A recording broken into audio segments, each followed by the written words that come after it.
The newest ESPN mock draft is out, and they're predicting that the Broncos are going to be taking a much-needed position with that 20th pick. This is your Denver Sports Daily for February 4th. The biggest stories, the latest news.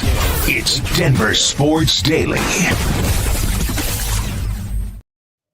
Matt Miller released his mock draft yesterday and predicted both the first and second round of the draft, which is always a fun time to see where your team's going to pick. And not only the first round, but going into those later rounds like the second round. Now, in the first round, Miller projects the Broncos to draft Michigan tight end Colston Loveland. Broncos fans were expecting and wanting Penn State's Tyler Warren, and they still could get him. Again, these are just predictions, but Miller predicts he will get taken by the Indianapolis Colts at 14th, Tyler Warren will. Now, the 6'5", 245-pound Loveland wouldn't be a bad pick at all. He has a tall build, moves like a wide receiver, plays incredibly well. Last season, he recorded 580 yards and 5 touchdowns with Michigan. Now, the thing here is, with that 20th pick, they would then be grabbing Loveland before Ashton Jeanty. If this mock draft stands, Ashton Jeanty is projected to go 22 to the Chargers. There is no way in my mind I would be happy if the Broncos took anyone other than Jeanty if he is still on the board. I would not be thrilled. I would be upset. I would be very upset at this organization. They've proven that they can draft talent with Bo Nix. They've done it. Do it again this season. Do it again. Get him some star players. Yes, Colston Loveland would be great. Get Tyler Warren if he's there. If this prediction isn't correct, get him. Get Tyler Warren first. If Ashton Jeanty is on that board, you get him no matter what. Now, in the second round, Miller has the Broncos taking a running back. That's Iowa's Caleb Johnson.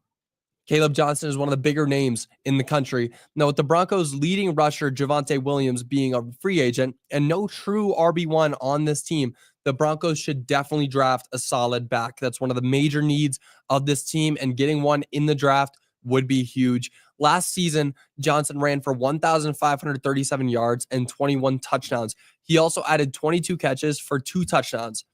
Now, you look at those stats. If Ashton Jeanty didn't steal all the spotlight this season, Caleb Johnson would be a much more sought after, a way bigger name.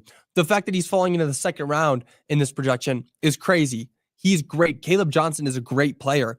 If the Broncos can get him in the second round, huge. If they can't get Ashton first, Caleb Johnson would be a great pick in the second round.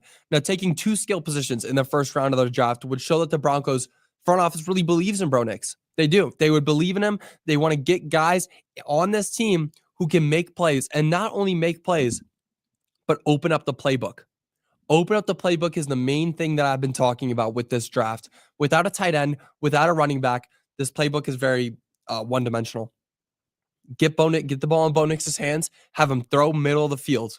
That's what the Broncos did so many times. Go watch the film so many times. Sure, there were great games for multiple different running backs on this team. Sure, a few of the tight ends on this team caught a couple passes, but most of the plays that this Broncos team made was from Bo Nix hitting his wide receivers in stride, being a great quarterback. If you get him some talent around him, a running back and a tight end that can make plays, this team will be much better and can not only play at a higher level in the regular season, but they can win a playoff game. I guarantee it. With a rookie running back and rookie tight end who are solid players, who are actually good and proven, this team will win a playoff game in the next season. I can promise you that. Now, moving on, the Nuggets took care of the New Orleans Pelicans last night. It was a dominant win. The starting lineup for the Nuggets played very well in that 125-113 win. Huge win. Nikola Jokic put up another triple-double. How much more can this guy do? 27 points. 14 rebounds, 10 assists. The rest of the starters played well too. MPJ, 36 points, 7 threes. He's here in the trade talk. He doesn't want to be traded. Don't trade this guy.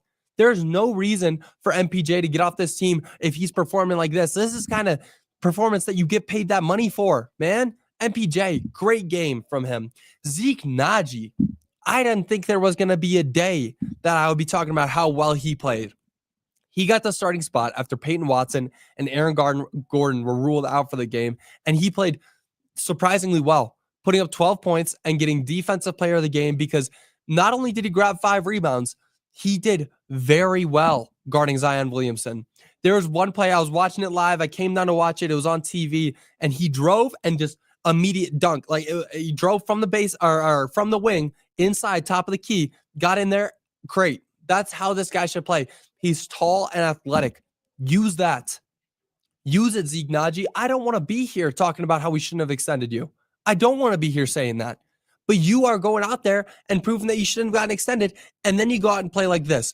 These are the kind of games that give the fans and the team hope that you can be a player who gets real minutes on this team. He played very well last night. I don't want to get anything twisted. Great game from Zeke Naji. Now the Nuggets are now 31-19 and still sit in the 4th spot in the West. They play again tomorrow in the second matchup of their mini series with the Pelicans.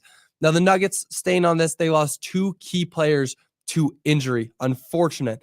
Yesterday, the Nuggets announced that Payton Watson had suffered a right knee strain in that 76ers game last Friday, and that he will be reevaluated in 4 weeks.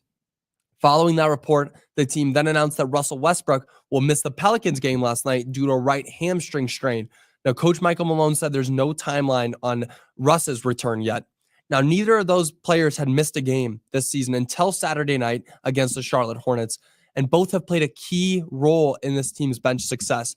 And bench success kind of gets flexed a little bit with Russell Westbrook because he stepped into a starting role for a large portion of the season. But Watson is averaging 8.1 points, 3.4 rebounds, and 1.2 blocks per game. He's been the best defender on this team, best interior defender, great on the perimeter, best blocker on this team, great young athletic. Having an injury like this as a young player can be detrimental. He's going to need to get back in the gym, work on that. Luckily, it's just a strain and it's nothing too serious, but still, things like this give. I hate injuries, man. They get me so nervous because it's rare that you see a player get a big injury and come back. Luckily, players like Jamal Murray have came back and played outstanding. So hopefully Watson, being that the injury is relatively small in the grand scheme of things, can come back and still perform at the high level that he's been playing at. But Westbrook is averaging 13 points, 5.1 rebounds, and 6.4 assists per game. He's been having a great season, shooting at a great clip, getting out there, passing the ball, being able to run the point with or without Jamal Murray out there, with or without Nikola Jokic out there. He's been a key part of the bench success this season. And bench success I use loosely because if Nikola Jokic is not there, this team is rarely succeeding. But Westbrook has really come back. He's come back to life. The past few years, Westbrook has not been the same player that he was when we saw him at OKC.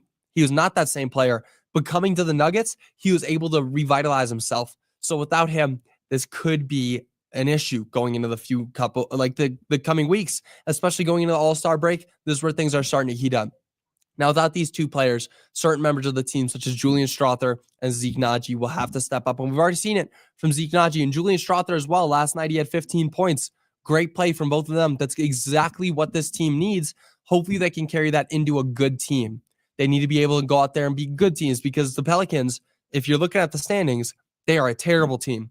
So wins like this, no hope in that. These are games that the G League could be winning. They got to get out and win by bigger numbers, but overall, great win. A win is a win. Now, moving on, it is an Avalanche game day. Tonight, the Avs are back on the road facing the Vancouver Canucks after a quick 2-game home stint. This is their second matchup of the season. Last time they played, the Canucks came out with a win, 3-1. That was on December 16th. Unfortunate loss there, but the Avs are coming into this game on a mini 2-game win streak. The first time they've won back-to-back games since January 2nd. They haven't looked great. At least in January, they didn't look great. But coming into February, they got some steam. They got some wins, 2 in a row. That's how you build a streak. All you got to do, win one. That's all I've been saying about the Avs. Go 1-0. That's all you got to do. Now, the Avs are headed into this game as 1-point favorites, and their game will start at 8 p.m. It's going to be a great game. Great game tonight. Now, I do want to read some of your comments. Let's see. Ja'Cory Krosky-Merritt, why is he not considered a top 5 running back, and why has no Denver talked about him? Mel doesn't even have him in his just missed category. I don't quite know. Honestly, there are certain players, and a lot of the running backs in this draft class are this is a stacked running back draft class. So that's the thing. There's a lot of great running backs in this league. or in this draft. Last year, there were also a few that I was really interested in. But this year, the main ones you got to be looking at are those players like Caleb Johnson, Ashton Genty, Cam Scatabo. There are a lot of great running backs going into this draft. So obviously there's going to be some that get missed. So hopefully players like this could be those diamonds in the rough so that if the Broncos need to, they draft later in the 6th round, something like that. They can get them late, because if they're not on anybody's radar, then they're going to fall no matter what. If they're not on anybody's radar, the draft is always a crapshoot. You got to look at it like that. So these players could be bad going into the draft, and then as soon as they get drafted, they're great. These players could be great going into the draft, and then Ashton Genty comes to the league, and as soon as he plays his first game, he's not good. So that's the thing. You got to look at it like that. Nobody really knows how these players are going to be in the NFL. It's always going to be like that. Let's see. Joey, tonight's Avs game is going to be available on Comcast. That's the same thing with the Nuggets game last night. They're doing that thing where Kroenke, KSC, is sending their games to 9 News. So you can watch them on Comcast. So this is going to be one of those games. So yeah, go watch this game. It's going to be a great game. I want to see the Avs get a 3rd win in a row. We haven't seen it since December, actually. 3 games in a row hasn't been done since December. I guess technically January, when they were on their 6-game win streak, and their last win was on January 2nd of that. But they need to go out there. If they can get their 3rd win in a row, that'd be huge. Oh, Altitude TV and Comcast just reached an agreement. Well, there you go. I got some news broken to me. I didn't see that. That's awesome. Here we go. That's a great day. Great day. That's going to do it for your Denver Sports Daily. I'll be back with you guys again tomorrow, hopefully recapping an Avalanche win and then previewing the next Nuggets game. And then obviously I want to talk more about the draft that's getting in that time of year. And then, yeah, we got the Super Bowl this weekend. Unfortunately, it is Eagles-Chiefs, but hey, it's still the Super Bowl. But that's going to do it for your Denver Sports Daily. I will see you guys all tomorrow. Until then, y'all have a great rest of your day. Bye, y'all.